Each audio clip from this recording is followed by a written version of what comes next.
வாழ்க வையகம், வாழ்க வளமுடன். குருவே துணை. அன்பார்ந்த சான்ற பெருமக்களே, உங்கள் அனைவருக்கும் என்னுடைய உலகறிந்த வணக்கத்தையும் நல்வாழ்த்துக்களையும் தெரிவித்துக் கொள்கிறேன். இந்த இனிய மாலை அல்லது காலை நேரத்தில் அருட்தந்தையுடைய தத்துவங்களை ஒட்டி மனித வாழ்க்கை மாய காந்த விளைவுகளே என்ற தலைப்பில் பகுதி 2 நாம் சிந்திக்க உள்ளோம். அதற்கு முன்பு இந்த ஒரு பயனுள்ள நிகழ்ச்சிக்கு ஏற்பாடு செய்துள்ள கத்தார் மன்ற பொறுப்பாளர்கள், குறிப்பாக பேராசிரியர் முத்து, பேராசிரியர் குமரேசன், பேராசிரியர் ஆனந்தராஜா போன்றவர்கள், அவர்களுக்கு ஒரு உறுதுணையாக அனைத்து வகைகளிலும் ஒருங்கிணைப்பு நல்கி வருகின்ற நம்முடைய அன்பிற்குரிய மனவளக்கலை ஆசிரியர் சேகர் துரைசாமி அவர்கள் இப்பொழுது இந்த நிகழ்ச்சியை நல்ல முறையில் நடத்தி வருகின்ற திருமதி அனிதா சவுந்தரராஜன் அம்மையார் அவர்கள் போன்றவர்கள் அனைவருக்கும் என்னுடைய நன்றி கலந்த வணக்கத்தை தெரிவித்துக் கொள்கிறேன். நண்பர்களே, நாம் சிந்தனைக்கு எடுத்துக்கொண்டுள்ள பொருள் மனித வாழ்க்கை மாயக்காண்ட விளைவுகளே. இந்த ஒரு சிந்தனை எப்படி எனக்கு இந்த தலைப்பு தேர்ந்தெடுத்த என்பதற்கு அருட்தந்தையுடைய காந்த தத்துவம் என்ற நூலில் ஒரு பாடலை கொண்டுதான் நான் இதை எடுத்தேன். அந்த பாடலை உங்களுடைய ஏற்கனவே நான் படிச்சிருக்கேன் முதல் பகுதியில். ஏன்னா மற்றவர்கள் சில பேர் இப்போ புதுசாக வந்திருப்பீங்க, அவங்களுடைய ஒரு தகவலுக்காக. காந்த நிலை உணர்ந்திடில் கடவுள் மனம் அதனிலே கண்டிடலாம் அதன் மாய திருநடன காட்சியாய். அது தனியாக விளக்கலாம். மாந்தருக்குள் ஊறு ஓசை மனம் ஒளி சுவை மனம் மற்றும் இன்பம் துன்பம் யாவும் மாயகாந்த விளைவுகள். இதுதான் நான் எடுத்திருக்கேன். சாதாரணமாக விஞ்ஞானிகள் உட்பட, இன்னும் குறிப்பாக மருத்துவ விஞ்ஞானிகள் உட்பட, நம்ம 5 புலன்களை நம் பயன்படுத்தும் போது உண்மையாகவே நாம் ஒரு பார்க்கக்கூடிய அல்லது நுகரக்கூடிய அல்லது சுவைக்கக்கூடிய அந்த பொருள் மூலமாக இன்பம் வருவதாக ஒரு கற்பனை, இன்னும் மாயோடு சொல்லலாம், ஒரு மயக்க நிலையில தான் எல்லாரும் இதுவரைக்கும் நம்ம ஒரு கருத்து வச்சிருக்கிறோம். ஆனால் அருட்தந்தை அவர்கள் ஒரு மெய்ஞான விஞ்ஞான கருத்து, ஏன்னா மெய்ஞானம் தான் முதல்ல. இந்த கருத்து தெரிஞ்சாதான் இளைஞர்கள் முதல், இன்னும் பள்ளி மாணவர்கள் முதல்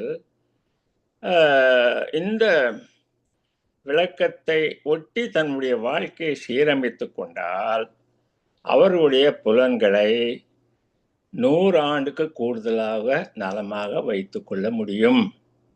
அதற்காக தான் நான் இந்த தலைப்பை எடுத்தேங்க. சாதாரணமாக நம்ம, அதான் முதல் அம்சம் இது, மனித வாழ்க்கையில் 5 புலன்கள் இல்லாத வாழ முடியாது. ஆனால் அந்த புலன்களை எப்படி பயன்படுத்தணும், அப்படி பயன்படுத்துறதுனால என்ன விளைவு உண்டாகிறது, அந்த விளைவு எந்த அளவுக்கு நமக்கு நன்மை அளிக்கிறது அது தீமை அளிக்கிறது, இதுதாங்க. இந்த ஒரு கல்வி தெரியாத மற்ற எத்தனை கல்வி, இன்னும் முனைவர் பட்டமெல்லாம் பெற்று கூட ஒரு நல்ல வாழ்க்கை இல்லையே. இது கண்கூட பார்க்குறோம் இல்லைங்க. அருட்தந்தையவர்களுக்கு எவ்வளோ நன்றி சொல்லணுங்க. உலகத்திலே இத்தகைய ஒரு விளக்கம் கொடுத்தவங்க யாரும் இல்லை. அது மீண்டும் நான் இப்போ இந்த வரைபட விளக்கத்துக்கு அப்புறம் நான் கொஞ்சம் நேரம் ஒரு தொகுப்பாக சொல்கிறேன், மற்ற அன்பர்களும் சேர்த்து. 2வது, சென்ற பகுதியில் சிந்தித்தது பதிவுகள். இப்போ பல ஞானிகள் சொல்லியிருக்காங்க. இப்போ திருக்குறள்ல நம்ம திருவள்ளுவர் சொல்லியிருக்காரு, இருள் சேர் இருவினையும் சேரா இறைவன் பொருள் சேர் புகழ் புரிந்தார் மாட்டு. இருவினை, பழவினை புதிய வினை. அவங்க என்ன பழைய வினையில் அது இன்று வரை அதாவது சஞ்சிதம் பிராரத்தம் ரெண்டையும் சேர்த்து அவங்க பழையவனன்னு சொல்றாங்க. அதே பொருள் தான் திருமூலர் கூட முன்னை வினையின் முடித்தை வளர்ப்பர், பின்னை வினையை பிடித்து பிசைவர், சென்னியில் வைத்த சிவனர்களாலே அப்படின்னு சொல்லியிருக்காங்க. அது அப்போ அந்த கருத்தை வச்சிருந்தாங்கன்னு வச்சுக்கோங்க. ஆக அப்போ விஞ்ஞானம் வளரல மாதிரி சொல்ற மாதிரி. அதனால அவங்க அதுக்கு மேல விளக்க முடியாது. அதை நம்ம அப்படியே பொருள் சொன்ன யார் புரிஞ்சுக்க முடியும் சொல்லுங்க? நம்ம எத்தனையோ பள்ளி கல்லூரியில் நம்ம பயிற்சி அளித்துட்டு வர்றோம் இப்போ எல்லா ஊர்கள்லையும். அது மட்டும் சொல்லி இப்படி சொல்லியிருக்காரு, அதனால நீங்கள் இப்படி இப்படிலாம் இருக்கணும். இன்னும் இதே ஐம்பொருள்னு கூட சொல்லியிருக்காரு பாருங்க திருக்குறளில். உங்களுக்கு சுவை ஒளி ஊறு ஓசை நாற்றம் இவைதான் வகை செய்வான் கட்டே உலகம். இவை எப்படி நீ உணர்றேன்னு தெரிஞ்சு நீ வாழ்ந்தால் உலகம் உனக்கு மகிழ்ச்சியானதாக, நீ 100 ஆண்டுக்கு மேலே கூட 130 ஆண்டு இருக்கக்கு உனக்கு ஒரு சாதகமான இடமாக இருக்கும். அப்படி இல்லைன்னா இடையிலே நோய்வாய்ப்பட்டு அந்த ஒரு வகை தெரியலன்னு வச்சுக்கோங்க. இது எந்த அளவுக்கு அவர் 2000 ஆண்டுக்கு முன்பே சொல்லியிருக்காரு நீங்கள் பாருங்க. அதை தான் ஐயா அவர்கள் இப்போ நமக்கு விஞ்ஞான விளக்கத்தில் கொடுத்துருக்காங்க ஒன்று. அப்புறம் பதிவுகளை பற்றி இவங்கெல்லாம் பேசியிருக்காங்களோடைய எப்படி பதியுது இதில் சொல்லணுமில்ல நம்ம, அப்போ தானே மக்கள் நம்புவாங்க.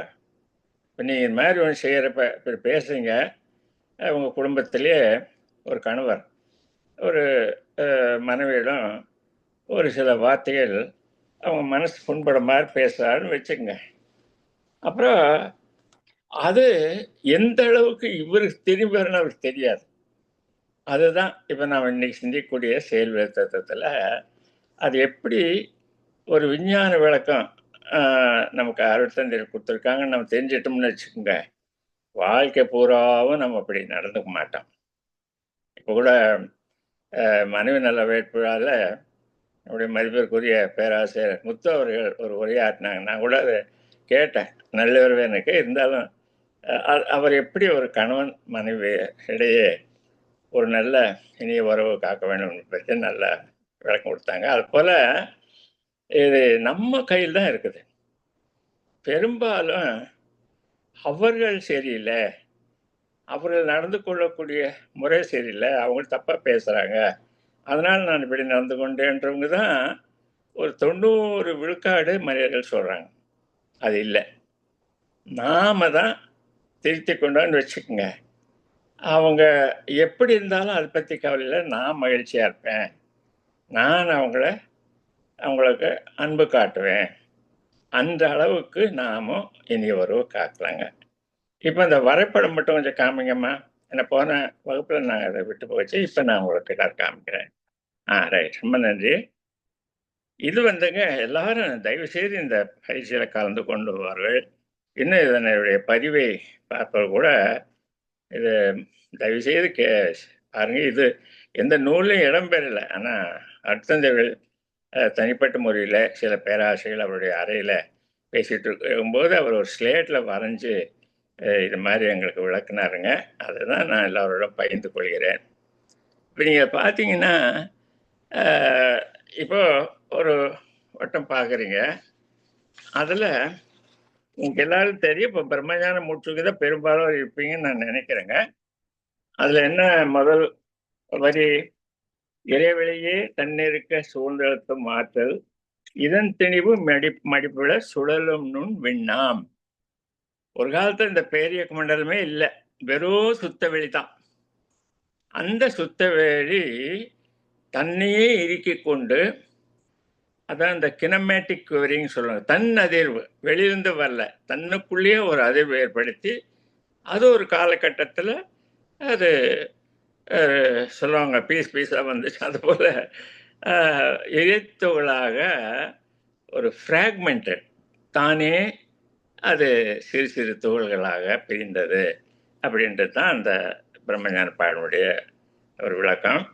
அதில் இப்போ நீங்கள் பார்க்குறது வந்து அந்த முதல்ல அந்த அதுதான் முதல் தன்மாற்றமே, அதுதான் அந்த இறை துகள் வச்சுக்கோங்க.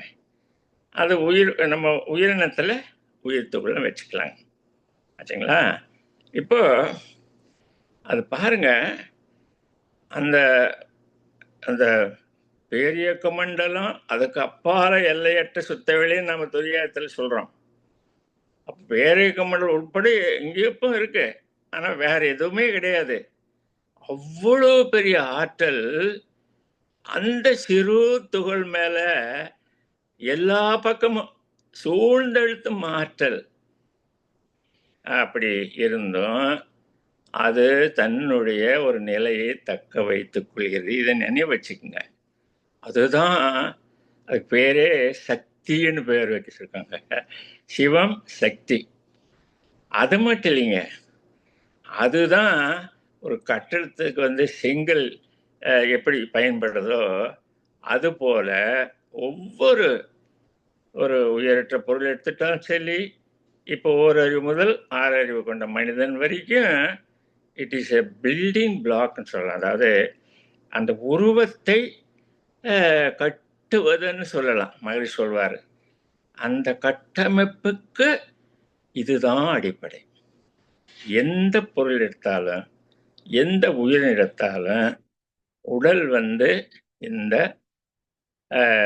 இறைத்துகள், உயிரற்ற பொருட்கள், உயிர் துகளினுடைய கூட்டமைப்பு, அசோசியேஷன் ஆஃப் அந்த பேசிக் அண்ட் ஃபண்டமெண்டல் எனர்ஜி பார்ட்டிகல்ஸ் அப்படின்னு வச்சுக்காங்க.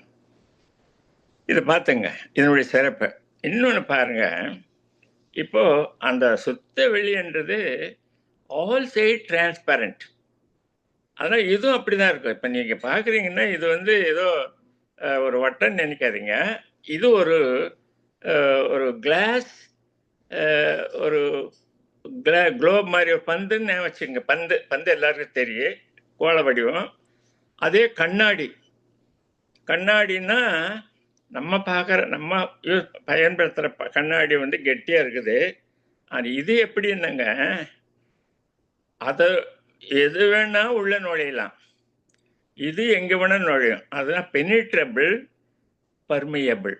இதெல்லாம் ரொம்ப சாதாரணமாக படிக்கிற நூலில் இருக்காதுங்க. இதெல்லாம் ஐயா அவருடைய பழைய அன்பொழி, அப்புறம் அவருடைய உரையை கேட்டு நான் இதை உங்களோட பகிர்ந்து கொள்கிறேன். இது எத்தனையோ பேர் தெரியாது இந்த உண்மை. ஆக ஒரு ஒரு டிரான்ஸ்பரண்ட் பால், அதில் எந்த தடை இல்லை. அதுதான் உள்ளே வரும், வெளியே போகும்.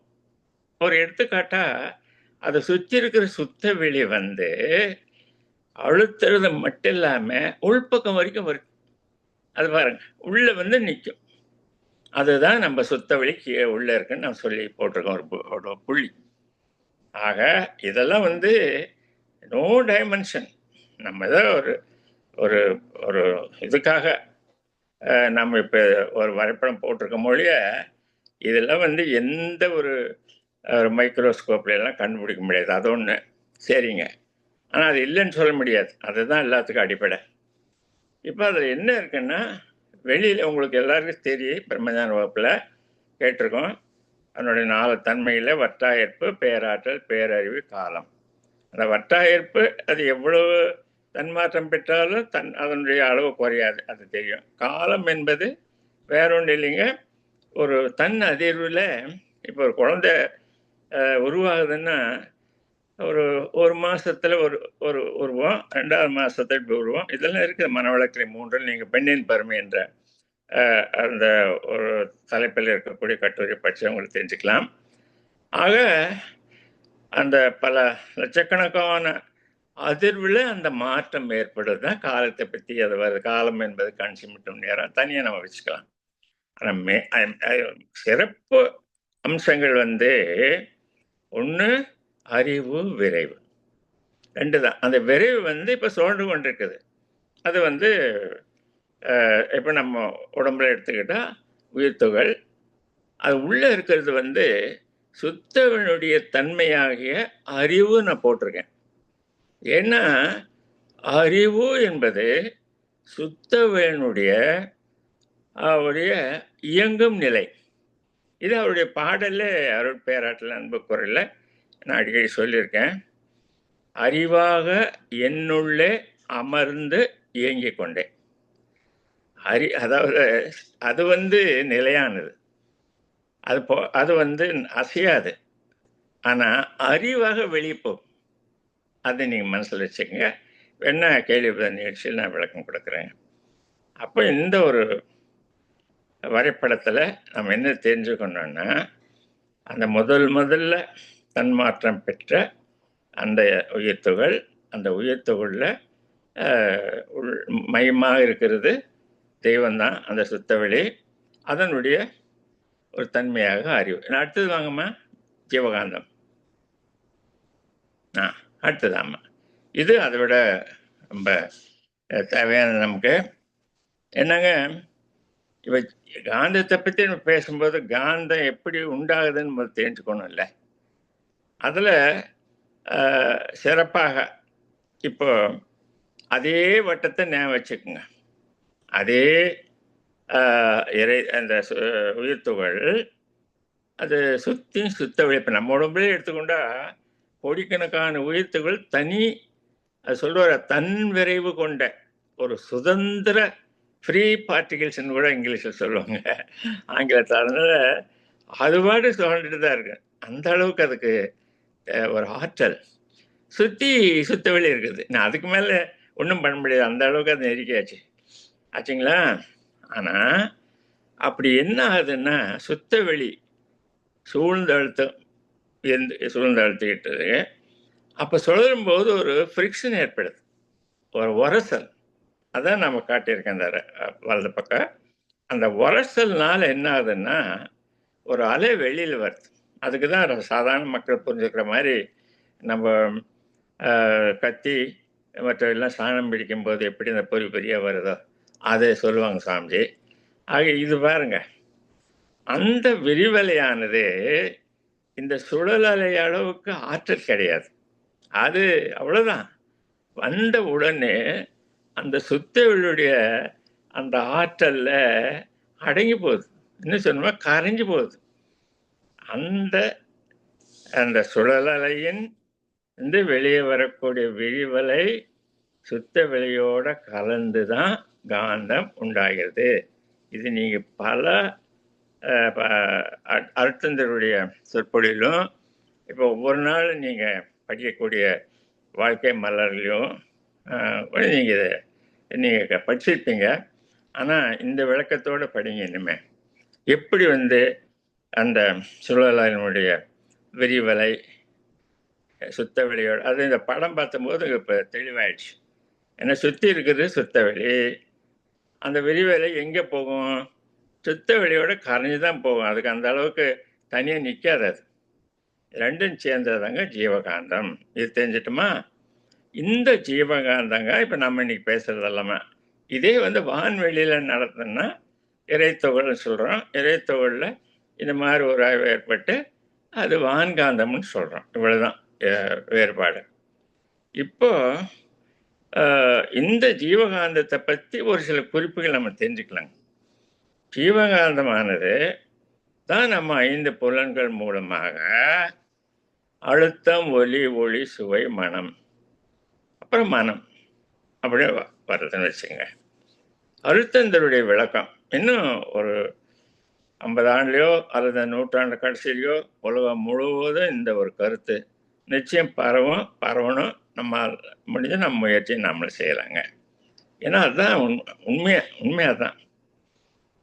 நாம் ஒரு பொருளை ஒரு இனிப்பை நம்ம நாக்கில் வைக்கிற சுவைக்குன்னு பார்க்குறோங்க. அது உண்மையில் நடக்கிறது என்னென்னா, அப்படியே இந்த இனிப்பிலிருந்து நாக்கு சுவையை அனுபவிக்கிறது இல்லை. நம்முடைய ஜீவகாந்தம் நாக்கு வழியாக அந்த இனிப்பினுடைய தன்மைக்கேற்ப அதில் ஒரு 10 அலகு சுகர் வச்சுங்க, சர்க்கரை ஏதோ இருக்குன்னு வச்சு இனிப்பு இருக்குன்னா அந்த அளவுக்கு நாக்கு ஜீவகாந்தத்தை இழுத்துக்குது பாருங்க. இப்படிதான் சொல்லணும். அப்போ அந்த ஜீவகாந்தத்தினுடைய தன்மை இது பாருங்க, நீங்க யாரும் கேள்விப்பட்டிருக்க மாட்டீங்க. இதெல்லாம் உலகத்திலேயே இன்னும் எத்தனையோ பேருக்கு தெரியாது. நம்ம மனவளக்கலை என்பதற்கு மட்டும் தெரிஞ்ச ஒரு மாபெரும் ரகசியம் கூட சொல்ல தெரியாத வரைக்கும். அதாவதுங்க, அந்த ஜீவகாந்தம் எதுவும் ஆகும். 100 சுவையா எதை அது அந்த அந்த நம்ம உண்ணக்கூடிய பொருள் இன்டியூஸ் தூண்டதான் செய்த ஒழிய அதனுடைய இனிப்பு நேராக வரல. அது இந்த ஜீவகாந்தம் அதை அந்த தொட்ட உடனே அதுக்கேற்ப இப்போ ஆரஞ்சு சாப்பிட்டீங்கன்னா அந்த சுவை அதில் இருக்குது, ஆப்பிள் சாப்பிட்டீங்கன்னா சுவை இருக்குது, வாழைப்பழம் சாப்பிட்டீங்கன்னா அந்த சுவை எல்லாமே ஜீவகாந்தத்தில் இருக்குது. அது பாரதியார் பாடார் பாருங்க ஞான நிலையில, உள்ளும் புறமுமாய் உள்ளதெல்லாம் தானாகும் வெள்ளம் ஒன்று உண்டு, உள்ளும் புறமுமாய் உள்ளதெல்லாம் தானாகும், எதுவாகவும் அது வடிவெடுக்கும், குணமாகவும் மாறும். வெள்ளம்ன்றது சாமி நம்முடைய என்ன சொல்றாருன்னா, வெள் என்பது தூய்மையானது, என்றது அதுதான் காந்தம், அந்த கதை பிரணவம்னு சொல்லிடுறாங்க, சிவம் சக்தி என்று சேர்ந்தது ஒன்று. அதை தெய்வம் என்றார் வேதியரை, வேதம் எழுதினவங்க அப்படியே தெய்வம்னா. இப்போ நம்ம அந்த தெய்வம் தான், அதை என்ன தெய்வம் தானே அதில் இருக்கு, அதை நிறைவேச்சுங்க. ஆக 5 புலன்கள் மூலமாக நாம் அனுபவம் செய்யும்போது சோகால்டு என்ஜாய்மெண்ட், நம்ம அதை ரொம்ப அதை வச்சு தான் நம்ம எல்லோரும் இன்பம் அனுபவிக்கிறோன்றது பெரும்பாலும் ஒரு கற்பனையில் இருக்கோம்ல. அது உண்மை என்னன்னா, நம்ம ஜீவகாந்தம் செலவு செய்து அது அதுவாக மாறி, அது யார் உணருது, எந்த சாதனை உணருது? நல்லா பாருங்க, அந்த வட்டத்தில் மையத்தில் இருக்கக்கூடிய அறிவு வேற எங்கேருந்து உணர முடியும்? அந்த ஜீவகாந்தம் செலவு ஆக ஆக, ஏன்னா அறிவினுடைய தன்மை என்ன, இயக்க விடும், எதையும் கண்காணிக்கூடாது, ஆம்னீஷியன்ட். எது எங்கே நடந்தாலும் அறிவுக்கு தெரியாம முடியவே முடியாது. ஒரு கையை தூக்குனா கூட அந்த அறிவு அதை கண்காணிக்கும். ஆக அந்த ஏன்னா உடல் முழுவதும் காந்த ஒரு குட்டை, வெளியிலெல்லாம் காந்த கடல், இவ்வளவுதான். அறிவானது அதை குறித்து கொள்கிறது. அவ்வாறு அந்த 5 புலன்கள் மூலம் நாம் அனுபவம் செய்யும்போது அளவோட, இப்போ கண்ணுக்கு எப்படின்னா, நம்ம இளைஞர்களோ பெரியவங்களும் பார்த்தீங்கன்னா, உலக அளவில் நடக்கக்கூடிய கிரிக்கெட்டு அல்லது டென்னிஸ் போன்றவற்றெல்லாம் பார்க்குறாங்க. எவ்வளோ மணி நேரமும் பார்க்குறாங்கன்னு சொல்ல முடியல, இரவெல்லாம் கூட. அப்போ எந்த அளவுக்கு அவங்க கண்ணு பாதிக்கப்படுது உங்களுக்கு தெரியும். அந்த கண்ணில் ஒரு குறிப்பிட்ட நேரத்தில் இவ்வளவுதான் செலவழிக்க முடியும், அதை ஒளியாக தன்மாற்றம் பெற முடியும் என்ற இயற்கை விதி இருக்கிறது. அந்த விதியை மாறும்போது கண் பாதிக்கப்படுகிறது. துன்பம் அது தெரியல, அதையெல்லாம் நம்ம அலட்சியம் பண்ணிட்டு அவங்க போட்டு பார்த்துட்டு இருப்பாங்க, அது வேற. அதனால தான் இன்றைக்கி 10 வயதுக்கு கீழே இருக்கிற குழந்தைகளுக்கெல்லாம் நம்ம கண்ணாடி, இப்போ நாங்களாம் 45 வயதுக்கு மேலே தான் இந்த கண்ணாடி போட்டால் அது உங்களுக்கு தெரியும் எல்லாருக்குமே, அந்த வயதில் வரக்கூடியதான்ட்டு. ஆனால் இப்போ 10 வயது குழந்தைகளுக்கு நம்ம கண் கண்ணாடி போடுறோம்னா, இது காரணம் என்னென்னா அளவுக்கு மீறிய பயன்பாடு அப்படின்னு இப்படி தெரிஞ்சுக்கலாங்க. அப்போ என்ன தெரிஞ்சிட்டோம், ஜீவகாந்த தன்மாற்றம் நடக்குது. அது உண்மையாகவே வர்ற பொருள்லேருந்து வரல, நம்முடைய ஜீவகாந்தம் தான் அது எதுவாகவும் மாறும். அதற்கு நீங்கள் நன்று நினச்சி பாருங்க. இப்போ ஒரு காலத்தில் வெறும் சுத்த வெளி தான் இருந்தது, அதை தான் பேரியக்க மண்டலமாக உள்ளது மலர்ந்தது உலகங்களாய் உயிர்களாய், எல்லாமே அதுதான். அதான் இப்போ ஒரு மலரே மலரேன்னு தோன்றக்கூடிய பாடல்கள் சொல்லுவாங்க. ஒவ்வொரு பொருளும் அவ்வொரு வரையில் வந்த கதை செவ்விய சிறுசொல் பரிணாமம் நீயும் அதேனும் இப்படி முடிக்கும். ஆக அந்த மாதிரி எல்லாமே, எல்லா பொருட்களும் அந்த சுத்தவெளி வந்திருக்குது, எல்லா தன்மைகளும் அந்த சுத்தவெளி தான் மூலம். ஆனால் நிர்குணம். சுத்தவெளி ஒரிஜினல் பார்த்தீங்கன்னா நிர்குணம், எதுவும் தெரியாது, ஆனால் எதுவாகவும் மாறும். எப்படி சாதாரணமாக ஒரு மண்பானை செய்கிறவர் அதை வைத்துக்கொண்டு எத்தையும் விளக்கு பண்ணுறாரு, அதை பண்ணுறாரு, இதை பண்ணுறாரு, இதுதான் நம்ம சுத்தவெளி, எதுவாகவும் மாறும். அதே போல் தான் ஜீவகாந்தன்றது சுத்தவெளியோடு இருக்குல்ல, சுத்தவெளி இருக்குல்ல. இது போகிற இப்போ அடுத்தது இப்போ இன்னொன்று இப்போ பதிவை பற்றி இப்போ இதே இருக்கு படம் அப்பதான் நீங்கள் ஞாபகம் வச்சுக்கோங்க. பதிவு என்பதை பற்றி இப்போ இது வரைக்கும் எந்த விஞ்ஞானியோ மெய்ஞானியோ விளக்காத ஒரு கருத்தை ஐயா அவர் சொல்லியிருக்காங்க. அதையும் நம்ம சிந்திக்கிறாங்க. இப்போ ஜீவகாந்தத்தில் என்ன இருக்கு? சுத்தவெளி இருக்குது, அப்புறம் சுழல் அலையினுடைய அல்லது உயர்த்தனுடைய அலை இருக்கு, ரெண்டும் சேர்ந்துருக்கு. சுத்த வெளிய தன்மை என்னன்னா, அதான் இறைவெளியே தண்ணீருக்கு சூழ்ந்தழுத்து மாற்றல், சூழ்ந்து அழுத்தக்கூடியது. அதை இருக்க ஆற்றல் சொல்லலாம், சுருக்கு மாற்றல் சொல்றான். அது கூட சொல்லுவாங்க மகரிஷி இந்த அருட்பேரட்டில் அன்புக்குள்ள, அதாவது நெறி தவறி மாந்தர் ஆற்றும் செயலை அதன் விளைவை நீயேதான் கருமையத்துள் இறுக்கி சுருக்கி இருப்பாய் வைத்து காலத்தால் மலர்த்தி இன்பத் துன்பம் மாய்மலரும் உனது நீதி கண்டேன்னு சொல்றார். அப்போ இறுக்கி சுருக்கா ஏன் நான் சொன்னேன்ல, அவ்வளவு அது ஒரு பவர் ஆற்றல் இருக்கனால எதையும் சுருக்கும்னு சொல்றேன். அதற்கு ஒரு எடுத்துக்காட்டு ஒரு ஒரு விதை எடுத்துங்க, ஒரு மா விதை வச்சுக்கோங்க. ஒரு மா விதை அந்த மரத்தினுடைய வளர்ச்சி அத்தனையும் உள்ள வச்சிருக்குல்ல, அலை வடிவில். ஐயவோடு சொல்லுவாங்க, விதை பெருசா இருக்கு, உள்ள முளை இருக்கும், அதில் தான் இருக்குதுன்றாரு. ஆக அத்தனையும் இருக்குது. இது இறுக்கம். அப்புறம் விரிவு, அந்த விரிவனுடைய தன்மை எங்கே வெளிப்படுது?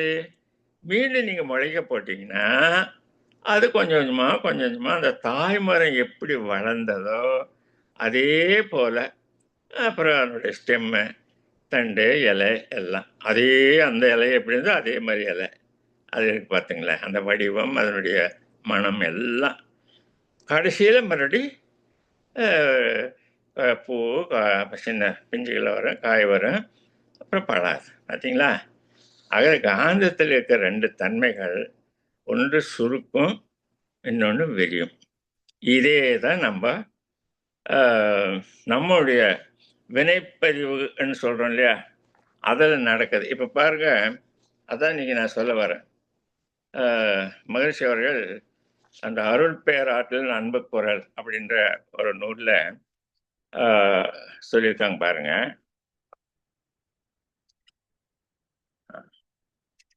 சுழற்தட்டு விளையாட்டில் சுற்றிவிட்டான் பெறல் போல் சொல்லெண்ணம் செயலியாவும் காந்த அலையாகி சுழன்றோடு விரைவுக்கு சென்று முடிவாக சுத்த வெளி அழுத்தத்தால் பின்னோக்கி வந்து சுழன்றியங்கும் ஜீவகாந்த கருமையம் ஈர்த்து சுருக்கி இருப்பாய் வைத்து காலத்தில் மலர்த்தும் சுழற்சி ஈர்ப்பு காப்பு உன் திருவிளையாட்டென்று சொல்லாமல் விளக்கிவிட்ட சொற்கலந்த பொருளே.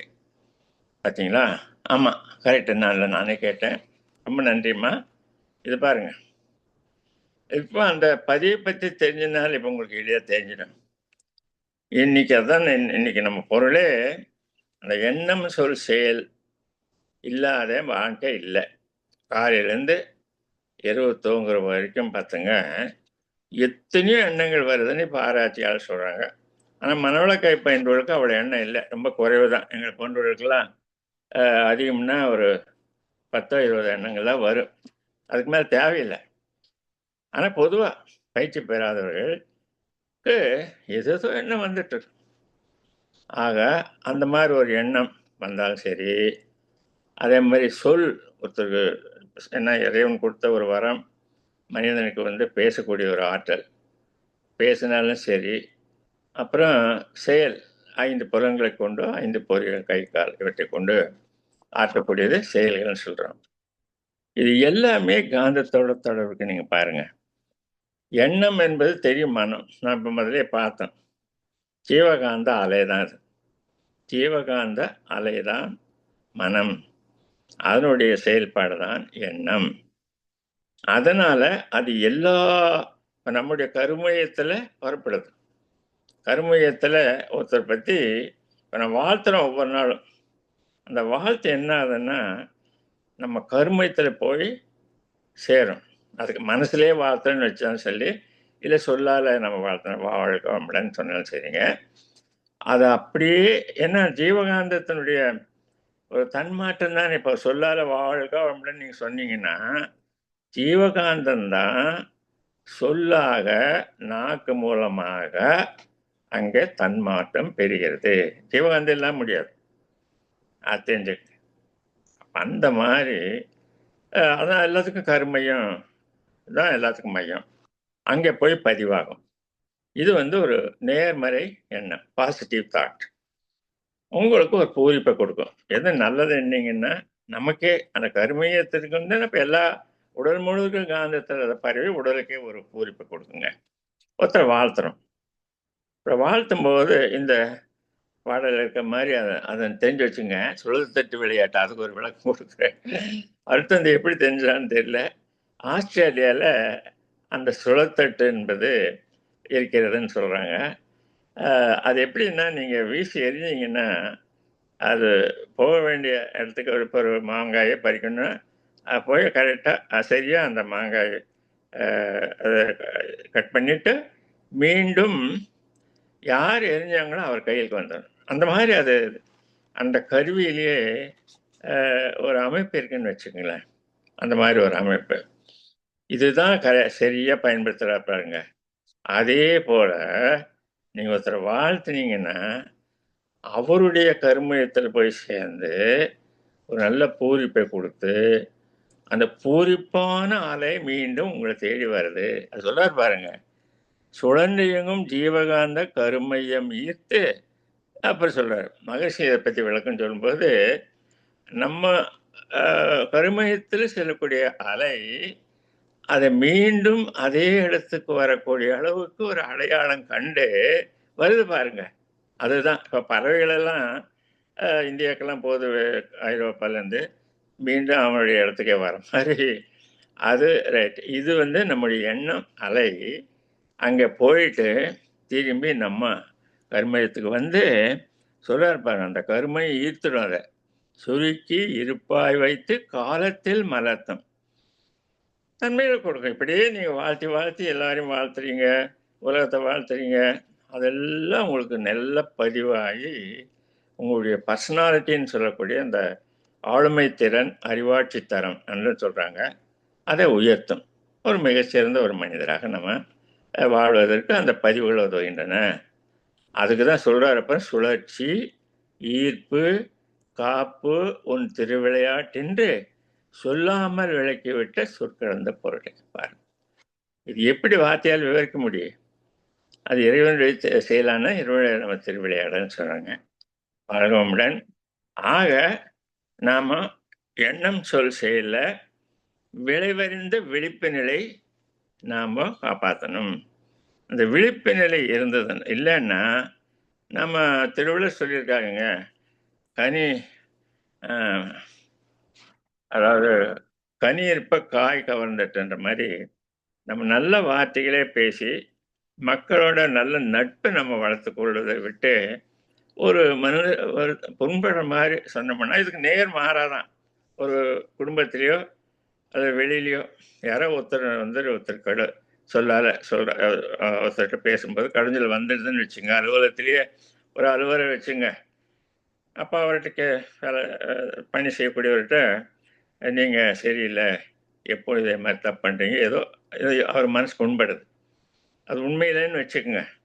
அப்ப என்ன ஆகுதுன்னா, அது அது வந்து இன்னொன்னு மகிழ்ச்சி சொல்றார். இந்த மனுஷனுக்கு வர்றது மட்டும் இல்ல. யார கடிஞ்சு சொன்னாரோ அவர் மட்டும் இல்லைங்க. அது வான்காந்தத்துக்கு போய் யுனிவர்சல் வேவ் சிஸ்டம்னு மகரிஷன் சொல்றாரு. அந்த பேரியக்க மண்டல அலை அ ஒரு ஒண்ணு இருக்கிறது. அலை இயக்கம் இருக்கு. அங்க போய் பதிவாகி, அவருக்கு வந்து அ ஒரு சரியான காலத்துல தகுந்த ஒரு நபர் மூலமாக அவர் அலுவலரா இருக்கலாம். வேற துன்பம்லாம் வருது. எனக்கு தெரிய ஒரு குடும்பம் அந்த மாதிரிலாம் பல அலுவலர்கள் கொஞ்சம் எல்லை மீறி சில செயல்கள் செய்து பின்னால துன்பப்படுவதை நான் கண்கூட பார்த்துருக்கேங்க. ஆக இது இப்ப யாருக்கு தெரியும்? எவ்வளோ அவங்க ஐஏஎஸ் கூட இருக்கலாம். அதை விட நிறைய படிச்சிருக்கலாம். ஆனா இந்த செயல்விளை தத்துவம் அவங்களுக்கு தெரியல. இது ஒண்ணு. அதனால நாம எண்ணம், சொல், செயல்ல மிகவும் விழிப்பாக இருக்க வேண்டும். இன்னும் ஒரு 2 பாடல் சொல்லிட்டு நம்ம முடிச்சிடலாங்க. ஐயா அவர்கள் அஹ், ஆமா, எப்படி நம்ம விழிப்பு நிலை இப்ப இதே செயல்வழி எப்படி அடுத்தது வாங்கம்மா, அடுத்த பாடல் போடுங்க. அதேதான். இது காந்த தத்துவத்தில் 5வது பாடல். மெய்ப்பொருளே விண்ணாகி அலைநீரில் காந்தமாய் மேலும் விண் நடத்தி நிலை ஏற்ப போதம் 5மாய் ஐயுணர்வாய் மெய்யுணர்வாய் அனைத்துயிராய் பெருகியே அகமறிவாய் புறமுடலாய் அடுக்கு தோற்றம் ஆச்சுது. பாருங்க, இதெல்லாம் இன்னும் ஒரு நாள் தனியாக உங்களுக்கெல்லாம் விளக்கம் கொடுக்குறேங்க. அகம் அறிவு, எந்த ஒரு பொருள் எடுத்துட்டாலும் சரிங்க, ஒரு உயிரினம் எடுத்துட்டாலும் சொன்னா அகமானது உள்ள அது அதனுடைய தன்மையாக இருக்கும். அதை நம்ம சொந்த கருமைன்னு வச்சுக்கங்களேன். புறம் அடுக்கு. அது புறம் எதனாலானது? இறைத்துகள் அல்லது உயிர் துகளால் ஆனது. உள்ள இருக்கக்கூடிய அகம் எதனாலானது? அறிவால் ஆனது. அப்போ அந்த சுத்தவெளியினுடைய அறிவு விரைவன் சொன்னமே, அது எல்லாவற்றிலையும் செயல்பட்டு கொண்டு இருக்கிறது என்பதை தயவு செய்து இன்றுமெல்லாம் நீங்கள் தெரிந்து வைத்துக் கொள்ளுங்கள். இது ஐயா அவர்கள் ஒரு உரையில் நான் கேட்டேங்க. அவர் நேரடியாக அவர்கிட்ட நான் கேட்டிருக்கேன். அதான் அது அகம் அறிவாய் புறம் உடலாய் அடுக்கு தோட்டம் ஆச்சுது. 2 அடுக்காக இருக்குது. இன்னும் பாருங்க, செய்யும் தொழில் வளம் நோக்கம் இடம் காலம் ஒக்கவே சீர்விளைவாய் காந்த வழி திகழும் அருள் ஆற்றலே. இது ரொம்ப முக்கியம், நம்ம தெரிஞ்சுக்க வேண்டியது. உங்களுக்கு தெரியும், அதை நான் இப்போ விளக்கலை, என்ன தனி பாடாது. 5 காரணிகள் இருக்கின்றன. நீங்கள் ஒரு செயல் செய்கிறீங்க, நீங்கள் எதிர்பார்த்த வெற்றி அப்புறம் மகிழ்ச்சி எல்லாம் வரணும் அப்படின்னா 5 நீங்கள் கவனிக்கணும். உங்கள் நோக்கம் என்ன, உங்கள் திறமை என்ன, 3வது தொடர்பு கொள்ளக்கூடிய ஒரு பொருளோ தொடர்பு கொள்ளக்கூடிய மனிதரோ ஏதோ ஒன்று, காலம் இடம். இந்த 5 காரணிகளில் மிக சிறப்பாக இருந்ததுன்னா நீங்கள் நினச்சது அப்படியே நடக்கும். நீங்கள் என்ன எதிர்பார்க்குறீங்க அந்த ரிசல்ட் உங்கள் விளைவு வரும். அதான் சொல்கிறாரு. அது அப்புறமா ஒரு நாளைக்கு விளக்குறேங்க. அது பாருங்க, சீர் விளைவாய் காந்த வழி திகழும் அருள் ஆற்றலை. ஏன்னா எல்லாவற்றோடும் இந்த காந்த தொடர்பு இருக்கிறதுனால ஒரு சரியான ஒரு பிள்ளை படிக்கிறான்னு வச்சுக்கோங்க, நல்லா ஒரு 12ஆம் வகுப்பு, அப்போ அவர் நோக்கம் நல்லது, 100க்கு 100 வாங்கணும் அல்லது எப்படியோ அதிகமாக மதிப்பெண் வாங்கணும். ஆனால் திறமை எந்த அளவுக்கு அவர் படிக்கிறாரு அப்படின்றதுல இருக்கு இல்லையா. 3வது ஒரு நல்ல ஆசிரியரிடம் ஒரு டியூஷன் அந்த மாதிரி வச்சு இது பண்ணலாங்க. அப்போ எந்தெந்த சமயத்தில் போனால் அது அவருக்கு சௌகரியமாக இருக்கும். படிக்கிறது காலையில் நல்லதுன்னு சொல்கிறாங்க. எந்த இடத்துல உட்காந்து படிக்கணும் இதெல்லாம் இருக்குல்ல. இதெல்லாம் சரியாக இருந்ததுன்னா அவர் நிச்சயமாக 100க்கு 100 இல்லைன்னா 99, 98 வாங்குவார். இதே போல் குடும்பத்தை எல்லாம் ஒரு மனிதனுடைய செயல்பாட்டுக்கு நம்ம சொல்லிக்கலாங்க. வையகத்தில் வாழ்வோர்கள் இன்பம் துன்பம் அமைதியும் வானுணர்வாம் பேரின்பம் துய்ப்பது உணர்ந்து உய்வோம். இதுதான் செயலுடன் வச்சுக்கோங்க. ஆக நம்ம மனசு 4 உணர்வு தான் இருக்குது மனுடைய வாழ்க்கையிலே. இதை தவிர வேற என்ன அனுபவிக்க பாருங்க. பெரும்பாலும் நம்ம விழிப்பில்லாமல் செயல்பட்டு அதனுடைய விளைவாக துன்பம் வருது. துன்பத்தானாக வருதல் நம்முடைய செயலினுடைய விளைவு தான். இன்பம் அது அளவோடு முறையோட அடுத்தவங்களுடைய வழியெல்லாம் பின்பற்றி வாழ்ந்தோம்னா இன்பம் ஓரளவுக்கு அனுப்பிக்கலாம். இன்பம் கூட நம்ம அதிகமாக அதில் இருக்க வேண்டிய அவசியம் இல்லை. அமைதி தான் முக்கியம். அமைதியை நம்ம தவம் செய்து நம்ம அகத்தாய்வு செய்து நம்முடைய வினையெல்லாம் போக்கி எப்போ அமைதியாக இருக்க முடியும். பெரும்பாலும் அப்படி தான் இருக்கிறோம். பேரின்பம் அதுக்குன்னு ஒரு நாளைக்கு ஒரு சில மணித்துளிகள், ஒரு அரை மணி நேரம் 1 மணி நேரம் ஒதுக்கி அமைதியாக நம்ம தவம் செய்து அந்த துரியாகத்தில் போய் நிற்கும்போது அது ஒரு பேரின்ப நிலைக்கு நம்ம போயிடும். அது ஒன்று. அதுதான் அது நம்ம செய்கிறத பொறுத்து தான் அது வரும்.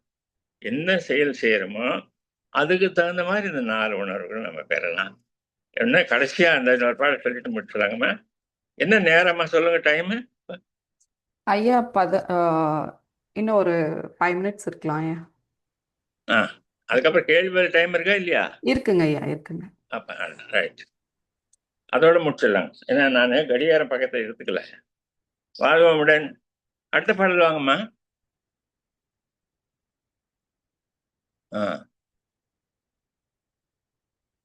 அதாவது 8. ஆமா, இது ரொம்ப எந்த அளவுக்கு ஐயா ஒரு பாடல்ல இவ்வளவு பெரிய தத்துவத்தையே நம்ம கொடுத்துருக்காங்கன்னு நினைச்சு பாருங்க. அஹ்?